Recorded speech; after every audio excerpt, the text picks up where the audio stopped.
Lebanon's Prime Minister, Saad Hariri, returned to his home country late on Tuesday, on the eve of its Independence Day and after a nearly three-week absence dominated by his surprise resignation. Hariri stepped down from his post in a televised address on November 4 from Saudi Arabia and then remained in Riyadh, where he spent 2 weeks before making brief trips to Abu Dhabi, Paris and Cairo. His plane touched down at Beirut International Airport shortly before midnight, a statement from his office said. His resignation shocked Lebanese, but Hariri's prolonged stay in Saudi Arabia proved even more mysterious for many and sparked a litany of accusations that he was being held hostage there. The Lebanese Prime Minister, Saad Hariri, disembarks at Rafik Hariri Airport in Beirut. Photograph Bilal Hussein Hariri had promised he would return to Lebanon in time to mark its 47th Independence Day on Wednesday and would clarify his position. On Tuesday he traveled to Cairo to see the Egyptian President, Abdel Fattah el-Sisi, whom he thanked for his support for Lebanon. Hours later Hariri flew from Cairo to Larnaca in Cyprus where he met late at night with President Nikos Anastasiades, said a Cyprus government spokesman. After a brief visit he flew on to Beirut where he is expected to take part in the Independence Day military parade early on Wednesday and the customary reception at the presidential palace. Hariri's future movement called on supporters to gather at his home in downtown Beirut at 1 p.m. local time. A dual Saudi citizen who has previously enjoyed Riyadh's backing, Hariri resigned in a mysterious broadcast from the Saudi capital, accusing arch-rival Iran and its powerful Lebanese ally Hezbollah of destabilizing his country. But President Michel Aoun has yet to accept Hariri's resignation, insisting he presented in person once back in the Lebanese capital. During Hariri's 2-week stay in Riyadh, Aoun accused Saudi authorities of holding him hostage and demanded that he enjoy freedom of movement. After mediation efforts by Egypt and France, which held former mandate power over Lebanon, the 47-year-old premier left Riyadh on Saturday. He headed to Paris for talks with the French President, Emmanuel Macron, and pledged he would be home by Wednesday. "As you know, I have resigned and we will discuss that in Lebanon," he said.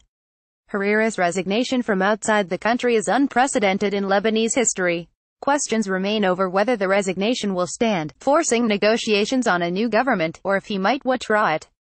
Under Lebanon's constitution, the president is bound to accept a premier's resignation however it is tendered, according to the Lebanese constitutional expert, Edmund Risk. Although it is not outlined in the constitution, Risk said, custom dictates this resignation is supposed to be submitted to the President of the Republic. A resignation brings down the government, and the president then engages in consultations to select a new prime minister to form a cabinet. In Lebanon, divided for more than a decade between a pro-Saudi camp and a Tehran-backed alliance, that process typically takes months of political wrangling. But the discussions also aim to strike a balance between the country's diverse religious communities. As part of Lebanon's presidential parliamentary system, the premier must be a Sunni Muslim, the president a Maronite Christian and the Speaker of Parliament a Shia Muslim. More than a week ago Hariri said he could walk back from his resignation if Hezbollah withdrew from regional conflicts, including Syria. Hezbollah, whose forces are fighting in neighboring Syria along government troops, has said it still considers Hariri the current premier. "When he comes we'll see. We're open to all dialogue and discussion," its chief, Hassan Nasrallah, said on Monday.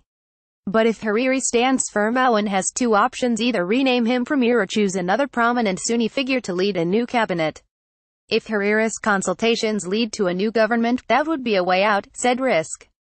Aoun tipped Hariri as premier in 2016 as part of a deal across political lines that ended a 2.5-year stalemate in Lebanon. Hariri's 2 terms as prime minister have both ended abruptly. In January 2011, as he was meeting with US President Barack Obama in Washington, Hezbollah and its allies withdrew their ministers and collapsed Hariri's government. His unexpected resignation earlier this month was seen as part of an escalating power struggle between Sunni Saudi Arabia and Shia Iran, which back opposing sides in the conflicts in Syria and Yemen. On the day Hariri resigned, the Saudi kingdom said it intercepted a ballistic missile fired by Tehran-backed Houthi rebels in Yemen at Riyadh. The announcement also coincided with a purge of more than 200 Saudi princes, ministers and businessmen.